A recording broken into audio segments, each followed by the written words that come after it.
I can see right away that's not going to fit for two reasons. So, so my first step then is going to get this little nub taken off, okay? And we're going to just use a belt sander to do that. We've got a belt sander, we've got 3 of them around in the classroom here, and we're going to take that off. Now, I want everybody to notice that this is a curve, okay? This is not flat, this is a curve. So when we're going over to the belt sander and we start sanding, we want to keep the neck moving.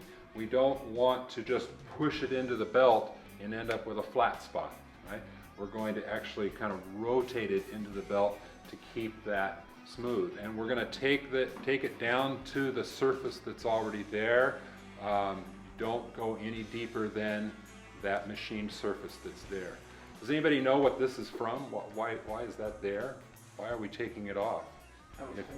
What's that? Yeah, it's from the manufacturing process.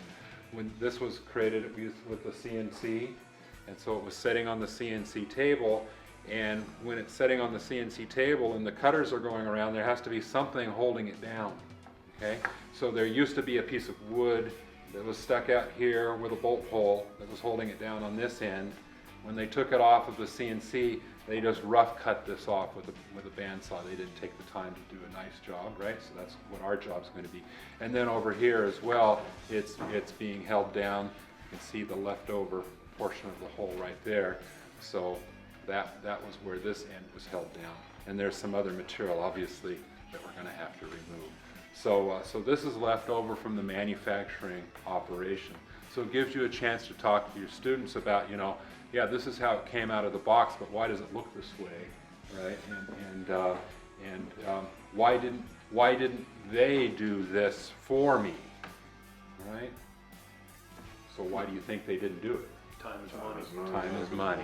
You got it. On this belt sander, if you start to see the belt creeping up or creeping down, there's a little knob here with a plus and a minus on it, right? So you can turn that to make a fine tune and get that thing to set where you want it to be.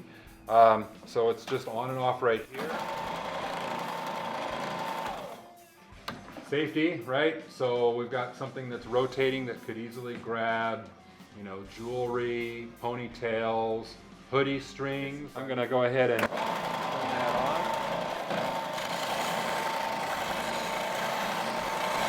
You know how I'm keeping it rotated there?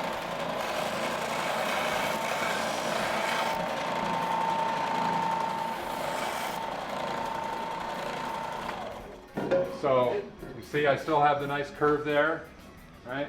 But I can't feel any of the nub that was there anymore, right? So that's where we want to be. Also remember when you're using this, safety glasses. So regular glasses are fine, but if you don't wear glasses, we've got safety glasses over on the rack over there. Also today it's going to get pretty noisy in here, so hearing protection is probably advised as well once everybody's got all of these tools running. And so there are some earmuff type hearing protection back there that you can use. We also have some foam earplugs that you can use as well.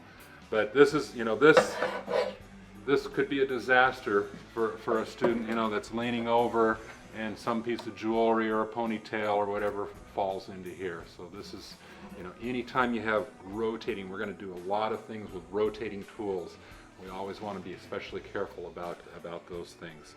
You notice I was keeping my hand, you know, far away. I didn't need to get my hand up close. I don't need to trim my nails, right?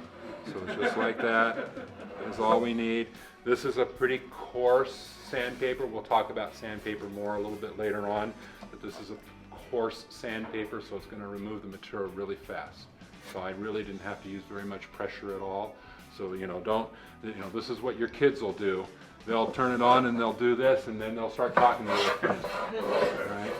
And yeah, and pretty soon they don't have a neck left, right? So they really have to pay attention to what they're doing and realize that material cannot be put back, okay? Once it's gone, it's gone.